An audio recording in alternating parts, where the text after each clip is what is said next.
Dans la Bible, le premier à conclure une alliance, c'est avant tout Dieu. Dieu qui conclut une alliance avec Noé pour le sauver de la mort, une alliance qui va s'étendre à l'ensemble de l'humanité et de la création, puis une alliance avec Abraham, à qui il va promettre une descendance, une terre, une alliance qui va se prolonger en Jacob, en Isaac.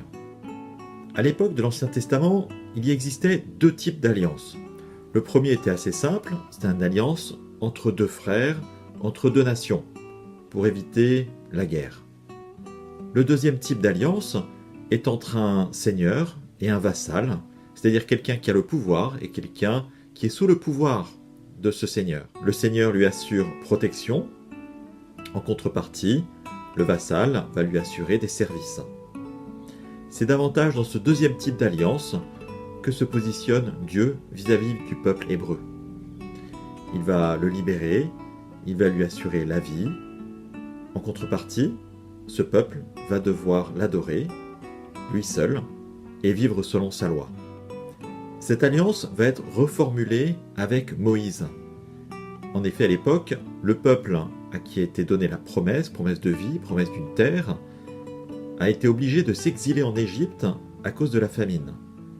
Et plusieurs années plus tard, ce même peuple choisi, est en fait un peuple esclave. C'est là, une fois de plus, que Dieu va s'adresser directement à son peuple, et il va s'adresser directement à Moïse, lui demandant d'aller intercéder, de devenir un peu son intermédiaire.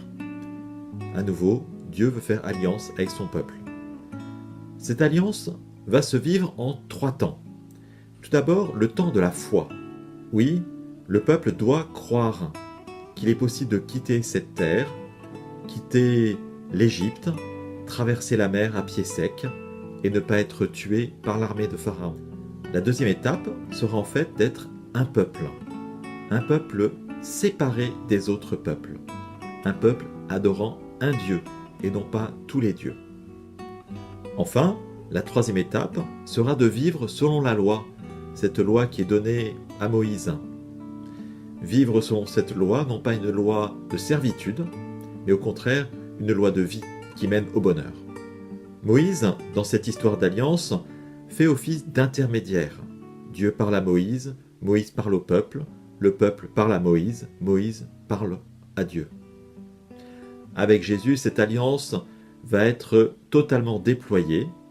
Jésus va révéler l'unicité de Dieu, bien sûr, Dieu comme Père, Dieu comme amour, Dieu comme miséricorde.